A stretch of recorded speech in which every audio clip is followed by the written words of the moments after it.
আসসালামু আলাইকুম, welcome to Farhan's এজুভার্স channel. তো আজকের ভিডিওটি হচ্ছে তোমাদের এনডিসি, হলি ক্রস এবং সেন্ট জোসেফে অনেকেরই ভর্তির যে আবেদন সেটা করতে তোমাদের অনলাইনে বিভিন্ন প্রবলেম ফেস করতে হচ্ছে। তো এগুলো নিয়ে কিছু কথা বলবো। তো সংক্ষেপে শেষ করার চেষ্টা করছি। তোমাদের বেশিরভাগেরই যে প্রবলেম আমি দেখলাম, আমার টেলিগ্রাম গ্রুপে তোমরা জানিয়েছো, বিভিন্ন গ্রুপে তোমরা বলতেছো যে তোমরা আবেদন করার পরে টাকা পে করার জন্য যে ট্র্যাকিং নাম্বার সেটা আসতেছে না। 7 ঘন্টা 10 ঘন্টা হয়ে যাচ্ছে, তাও তোমাদের যে ট্র্যাকিং নাম্বার সেটা তোমরা পাচ্ছ না। তো এই ক্ষেত্রে তোমাদের করণীয় কি হবে?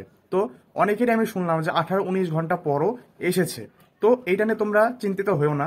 তোমাদের যদি টাকা না কাটে তোমাদের টেনশন নেওয়ার কোনো দরকার নেই, কেননা এটা প্রতি বছরই হয়। কেননা এই কলেজগুলোর যে ওয়েবসাইটগুলো সেগুলো তুলনামূলক কিন্তু অনেক উইক।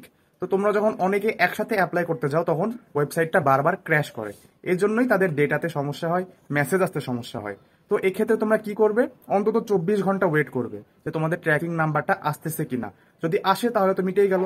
আর যদি না আসে সেক্ষেত্রে তোমরা কি করবে? যাদের হেল্পলাইন নাম্বার আছে হেল্পলাইন নাম্বারটাতে তোমরা কল দিবে।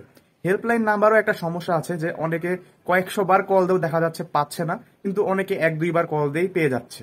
এটা কেন হয়? যেহেতু হেল্পলাইনে আমি মনে করতেছি যারা হেল্প করতেছে তাদের সংখ্যাটা কম, কিন্তু যাদের হেল্প লাগবে তাদের সংখ্যাটা অনেক বেশি। তাই কারো কল ধরতে পারতেছে, কারো কল ধরতে পারতেছে না।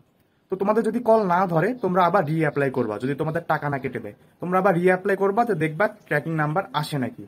আর আরেকটা বিষয় হচ্ছে, যদি তোমাদের টাকা কেটে নেয় তাহলে দেখবা যে সাথে সাথে অনেক সময় অ্যাডমিট কার্ড আসে না, আসতে দেরি হয়। তোমাদের যদি টাকা কেটে নেয় ভুলেও রিঅ্যাপ্লাই করার দরকার নাই। অনেকে দেখা যাচ্ছে 2 বারও টাকা দিয়ে দিয়েছিল আমাদের বেলায়। তো টাকা যেহেতু কেটে নিয়েছেই, তোমার অ্যাডমিট কার্ড আসবেই, একটু অপেক্ষা করতে হবে। এটা 3টা কলেজের ক্ষেত্রেই বলতেছি। তো এই ছিল আশা করি তোমাদের সমস্যাগুলো।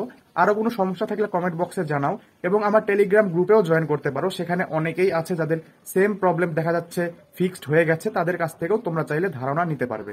আসসালামু আলাইকুম।